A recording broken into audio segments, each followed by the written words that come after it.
Thank all of you for coming today. I'm Dr. Jonathan Sharp. I teach in the forensic psychology program, so I might have you sometime. So research is very, very important. Hopefully you learn something from this. Hopefully at the end of this, this is something you can put on a resume. It's something you can show to an employer that this is something that I put time and effort in. I analyze data. That looks good for any type of job.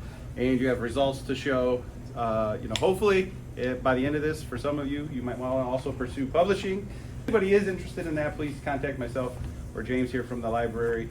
We've been going around looking at everybody's posters, so please answer any questions that's asked to the best of your ability. Sometimes it's not the fact that we're looking for the right answer, it's just the fact that we're looking for an answer. So again, thank everybody for coming. Thank you for all completing all of this hard work. Congratulations for those of you who are finishing, and enjoy the rest of the day. Research is very important. I can't tell you how many times we've had students go to conferences, someone is there from FBI or some place, and then next thing you know, they're working for them. So you never know where things could lead, and just try your best, and that's what we're looking for. You know, the effort you put in and how you come to understand it. Okay, so congratulations, good job, and let's have at it. Thank you. First of all, thank you all the students, because you make a commitment not only to register for the class and you complete the class, and then you takes a lot of work to collect data, and then a lot of work to run those data, a lot of work to make the poster, right?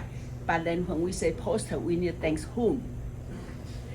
Jen? Yeah, thank you everyone for bearing with us and going through those poster appointments, coming to the makerspace, and making your projects a physical reality so that people can see it. And then we thank the judges. We see the judges here, they all volunteer.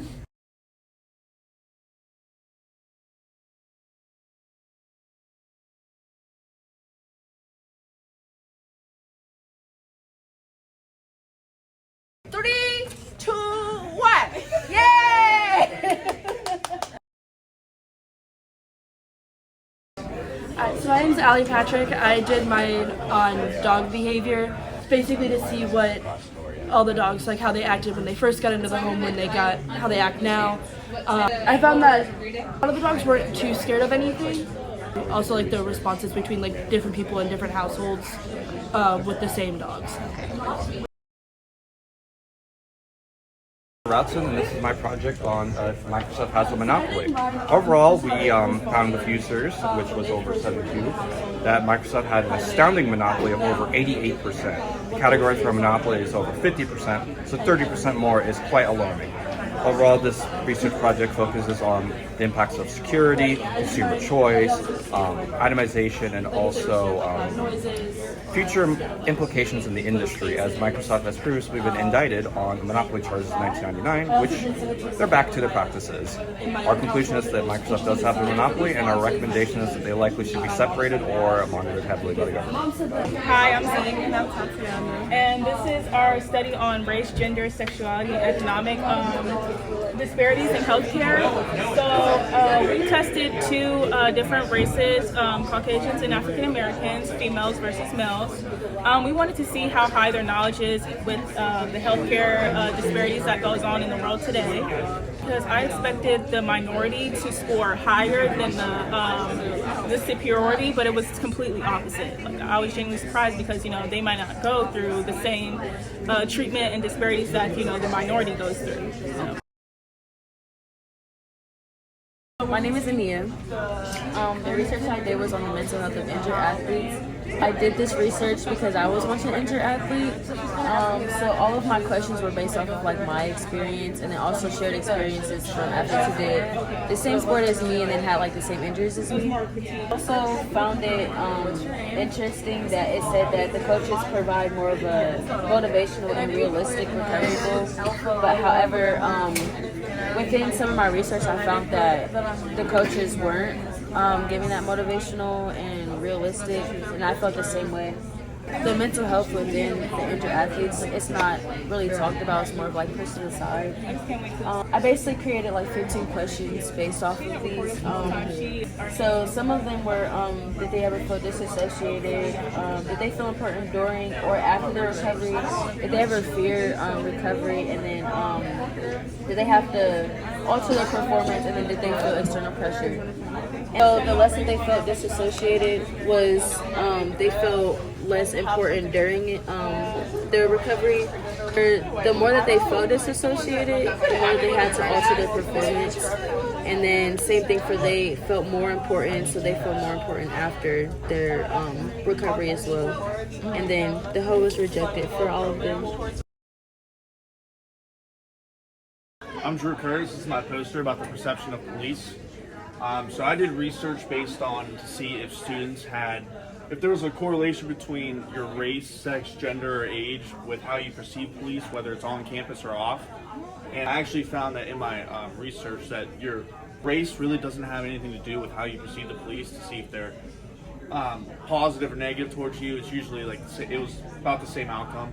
And I also ran to see if students needed to see if cops need to be better trained. And most of the students that I do my research were mostly criminal justice students, and even them said that police officers need more training. My name is Maureen Gill, and I did research on impacts of social media on the mental health of youth between the ages of 18 and 24, which is college-age students. And I found that usually after they use social media, there is a big significance in their uptake of anxiety and depression, mainly anxiety. And that goes to show that usually people who use social media are greatly affected and they have a lot of anxiety. Everything else. Anissa Wagner. And then this is our topic about attitude, knowledge of birth-related leave right. Hypothesized that gender would affect the knowledge and opinions of other people.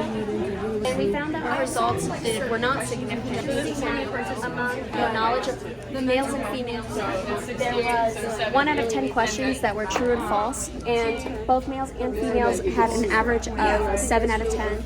Whereas for opinion, it was on a scale of 1 to 5, and for average of male and female opinions, it was either a 1 or a 2.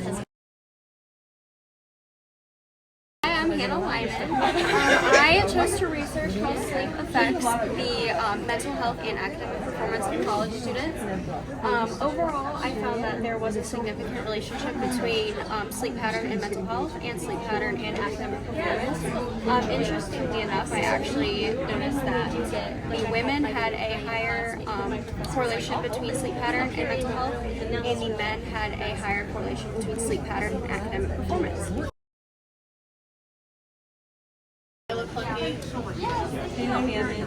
So we did our project on the knowledge and societal influences on adoption, and we chose this because we both had members of our family who were adopted, so it was close to heart. We chose to do a survey that we categorized into questions with culture, society, willingness and family, and finance. We put all of our surveys into A1 ANOVA, or one-way ANOVA, and we came out with the results with culture and society, and then willingness and family. And then overall, there were no significance found, and it's revealed that knowledge and societal influence plays a minimal role in influencing adoption. My name is Mackenzie Buck, and I did the impact of self-talk on performance, anxiety, and achievement. I had 4 parts to my survey. Yeah. Self-talk, performance, anxiety, achievement, and then general reflection. And then I ran 2 tests and correlations. So basically what my research covered was the difference between whether positive self-talk has a positive impact or negative impact on that. I found that there wasn't actually much of a difference here. My name is Camden Overholzer, and this is my study on people's knowledge and attitude on inmates. And I had 15 attitude questions and 5 knowledge questions on there. Knowledge questions were scored being 20 points each just because I didn't put enough of them on there. And then my knowledge, it was like a scale from strongly disagree to strongly agree. And I used a 2x2 factorial between persons, non-repeated measures design, and my independent variables were major and gender. I ran t-tests and f-tests, and I didn't find any statistically significant data besides one, and it was cells 8 and 9, and it was criminal justice majors and non-criminal justice majors' attitudes towards inmates. So I found that criminal justice majors have a more positive attitude, and most of the studies that I looked into found that people in society have a more negative attitude towards inmates. Whether they're in prison or out, and this should be fixed because they deserve a second chance. They can't get housing, jobs, friends in the community, and having a negative attitude towards inmates in society will cause them to reoffend. Madeline Odell. I'm Kirsten Lunsford. And we decided to do our research about fear in school shootings. We decided to do this because it's a very big topic that many students around campus and students in high school and lower grades get scared over, and we looked at the difference in between the knowledge of school shootings and between criminal justice and non-criminal justice students. We see here is a significant difference in knowledge between school shootings between criminal justice and non-criminal justice students. And then our second hypothesis was if there's significance in fear and how often people hear about school shootings. Here what we found is that there is. So then we ran our post hoc test, and here we found that sometimes greater than often was the significance in fear and how often people hear about school shootings. So we thought that was pretty interesting. I'm Ashley. And I'm Avery. And we decided to do our research project on birth control and overall just testing the knowledge gaps between women and contraceptive methods. So 14 true or false questions. The biggest thing we noticed was that the international women here, since we have such a big population of them, they were the ones that tended to get questions wrong. And also, we were very surprised but very happy with the outcome. It showed that American women actually do have the knowledge on birth controls, but that may just be because the questions that we asked, so the effectiveness, how to apply, how to take the medication. we asked very surface level intro questions just to get a base of the knowledge. Yep. So we were very happy with that outcome, but overall we still need to work on improving knowledge by healthcare providers explaining different forms of birth control. And explaining the side effects. Yes. I did my study on test anxiety in college students specifically after the midterm exam. I have just a quick summary on the board. I wasn't really focused on gender, age, or major in this study. It was really just an overall perspective on who has test anxiety and what causes it. So my hypothesis was that financial stress and family expectations played a big role in test anxiety in college students. What I found was not that, but I did find that females were shown to consistently have anxiety both in high school and in college. Men did not. So I had 21 males and 7 of them had anxiety, so I had a 33%. I had 59 females and 34 were shown to have anxiety, which was a 50.4%, I believe. Females had more test anxiety, and I found that if they were financially stressed, they had a strong correlation with high family expectations either way. So for males and females, they both have that. This is my poster on mental health and college performance. I think my most interesting finding was although we have high rates of people who do experience depression, do experience anxiety, and do experience sleep trouble, that we still had a mean GPA of 3.46. I also looked at things such as gender and how that affected performance. My results show that more females were affected by them, but also that males were shown. My name is Carlos, and I chose to do that, to analyze small town and metropolitan city behavior. I found that most people feel more comfortable asking help from strangers in small towns more than metropolitan cities. Answers favored in small towns. Most people say they had some type of encounter of kindness with a person from a metropolitan city. Maya Rickle, and I am doing social media. How does social media affect mental health? I saw a correlation between female and male. I didn't exactly get the results I wanted from the male, but I did from the female, and so I compared those two in my graph. This number is not correct, but it's supposed to be this number. It's supposed to be 68. That's the only thing I did wrong on that. And then I ended up rejecting the HO, which was my initial hypothesis. You enjoy doing this research? Yes, I did. I actually loved this class more than any class I've ever had, and I had more fun than I've ever had. Good to hear that. I think that I'm gonna end up in research someday. Yes, So, yes. I'm glad to see new Maya. Glad to see you. My name is Morgan, and I did my research project on battered woman syndrome. I wanted to see if people have ever heard about it, if they knew what it was, and I was interested in seeing the perceptions, attitudes, and behaviors towards how people felt with victims who have experienced battered woman syndrome. So I asked a couple questions, and I had two scenarios. The first scenario was self-defense. The second scenario was premeditated, and then they had a choice based on what sentencing they believe should be the best, depending on the situation. And then they were all scored based on their answers, with A being 1 and I being 9. So D would be 4, for instance, E would be 5. The comparisons in scenario 2 were significant. Most people in scenario 1 said walk free. So male criminal justice suggested a higher sentencing than female criminal justice. They said 5 to 10 year, while the females said a 1 to 5 year. All male suggested a higher sentencing than all female.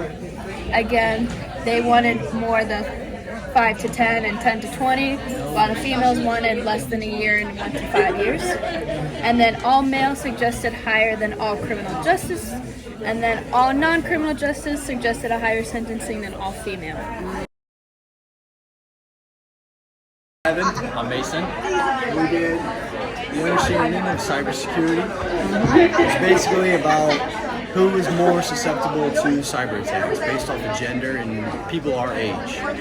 And what we came to conclusion from our survey was that males were actually more susceptible to cyber attacks due to lack of care and lack of motivation on the internet to be safe and have a safe cyber account. So on our poster, we have spotting scams. It's just a few examples of what scams can include.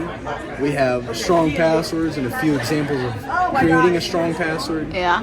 We have this acronym that we created. Yeah. Basically about scams.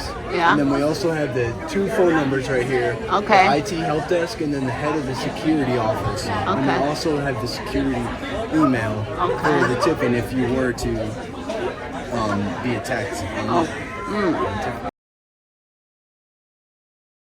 My name is Anthony, and my research project is on the importance of good parenting. My main research question was, is there a correlation between bad parenting and child delinquency? Based off of my research study, we found that there was a correlation between bad parenting and child delinquency. And as you can see right here, I put 2 questions that I fit that was going to go great into this project. The first one is, do you believe a parent's level of involvement in their child's life can prevent criminal behavior? A lot of them either strongly agree or agree to that question. And then the second question was, in your opinion, who holds the most responsibility for preventing juvenile crime? And then a lot of people say the parents, and then while 20% say society as a whole.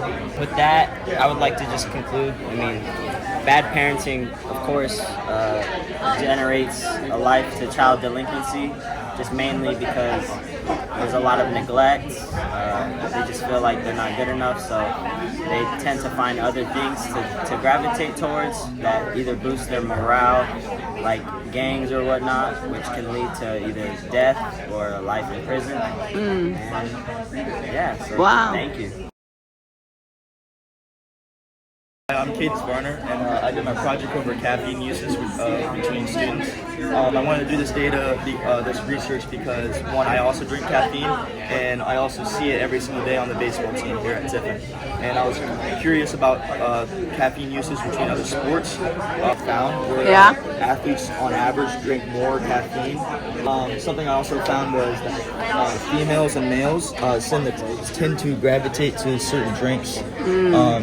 I think it's because, for example, Rain, it has 300 milligrams of caffeine, and Celsius has 200 milligrams of caffeine. Yeah. So I think guys see that number, 300 milligrams of caffeine, and go and grab it. They think it will hit them harder than Celsius will. Companies also market to certain genders. Celsius, for example, markets to females because their sponsorships are typically females, and they promote that. Rain is just more that manly, lifting type of marketing, and I think that's why guys are tending to pick that up. I also asked a series of questions that I found in articles I found common with caffeine and how they talk down on caffeine and how caffeine causes this problem, this problem. For example, skewed sleep, heart pain, headaches, stomach pain. So I asked all these series of questions to the students. I found that majority, if not all, said no to these questions. To having that problem, and even the ones that did say yes, the highest was skewed sleep, for example. Of these students, only 2 said they actually quit caffeine because of this. I also found that grad students are drinking coffee more than the younger students, because I think a lot of people talk down on caffeine when it's actually a good thing. Just like everything else, in moderation, it can be a great thing. My name is Kelly Conley. I did my research project over the comparison of mental health of collegiate athletes and non-collegiate athletes.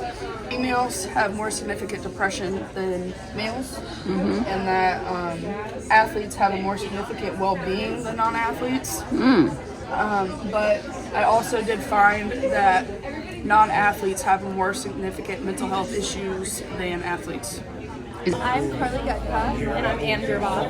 And we did our study on the death penalty, and it was a knowledge and opinions test. In short, we thought we had differing opinions on the death penalty. We found through our research that we have a lot of similarities when it comes to what we think about it. So that was what stemmed our research. We also wanted to see what criminal justice students thought about the death penalty versus non-criminal justice students. And we wanted to compare that to their knowledge. Yep, so we did a knowledge test and an opinion questionnaire. That's the opinion. And we found that female CJ students when compared to female non-CJ students, there was a significant value such that female CJ students had a higher knowledge than female non-CJ students on the death penalty. And then when you looked at the opinion questionnaire, it showed that our males had a stronger opinion about the death penalty, so they favored it more than females did. And then when you look specifically at CJ versus CJ majors, and then the gender applied to it, male CJ students had a higher, they also favored the death penalty more than female CJ students did. In Darth, I did my research on investigating substance use, mainly focused on alcohol. And then these were 2 statistics I used. Found 81% of people were found drinking, and the median BAC found was 0.08. And then this one found 57%. My research did not look at any identifiable traits. I looked at 4 shows, and then the first one having 189 with the announcements being made with 39% of people drinking, and then 211 with 42%, and then 2 shows with now announcements had higher percentages with 55% and 56%. With that being said, I kind of found that with being watched, people don't exactly like having their behaviors watched and looked over, and definitely shows that not making the announcements is definitely a big percentage. And I feel like that's kind of just people don't like being watched, don't like having people know what they're doing. Hi everyone, I just wanted to say congratulations for completing all of your posters. I've walked around, you all have done an amazing job and you've gone the extra mile. A lot of students don't get this opportunity and I'm glad that you've taken advantage of it. It will serve you well and something that you can really put on your resume. Congrats. It's fun to see my students outside of my class see what they're doing, because I hear them talk about it and asking to do surveys and the like, so it's really gratifying to me to see what they're interested in, and some of it they even say might have been a topic that they learned about or excited them that we talked about in one of my classes, so that's kind of rewarding to hear that, and they're all super jobs, I thought. I agree with Dr. Appel. It's always interesting to me to see why you chose the topic that you're interested in, and you're always going to do a better job of a project if you're actually interested in it, right? So it was really interesting to see why you chose to study these things. But whether you go on and you do additional formal research again ever or not, this I hope has been a valuable experience for you, because number one, it trains you to think in a disciplined, analytic way, right? And that's going to be useful no matter what you do in your life. And the second thing that it does is it trains you to communicate your ideas. And that's, again, a transferable skill that's going to apply, because I can't tell you the number of people I've worked with in my career who are experts in what they do. They know stuff in and out, but they couldn't explain it to you to save their life. So great job to everybody. Thanks everybody for participating, and as I walked around and talked to almost all of you, because all of you did show that you were confident and everybody knew their topic really, really well. And I also, several of you made comments that you enjoyed doing this, which, I appreciate that, and then hopefully you could take this and maybe expand it on next year, or if you're going into grad school, maybe work on it a little bit more there. So everybody should pat yourself on the back. I'm proud of each and every one of you. This is what makes our jobs, so worthwhile. Y'all did a really good job. It was really nice to see all of your posters. I got to see them all individually, of course, got to help print them. So it was nice to see them all filling the space. I think everybody did, from what I saw, did a really good job. I saw a lot of really good topics, very important topics with good research. And I think that there's really good basis for a lot of these people to continue doing research in these same topics or adjacent fields. So I think everybody did a really good job. I guess I would say that, just making from Christian, that you all did really lovely from what I saw. And this is a starting point for you all. It really prepares you for if you decide to go for your master's and you want to present. This is a really great way to start, and you all did very well in your research and understanding what it is that you did research. So you all should be really proud of yourselves. I wanted to say overall today's been a really good experience. Love seeing everyone doing this. Personally, remember doing this myself a handful of years ago down in the Marion Center, so great to see everyone that came out here, wonderful presentations, and hope that all of this continues. Hi, I could really tell that most of the students here picked topics they were really interested in, and I think that's the most important thing about research. So good job to everyone I got to see today, and just keep doing what you love. Hi, attending the research design poster contest was a great opportunity. It was really cool to see what you've all been working on. I see you sitting out in the gill, and to see the end product was really cool, and you all did a great job. The students did a really nice job. Research is cool. Do more of it. Congratulations.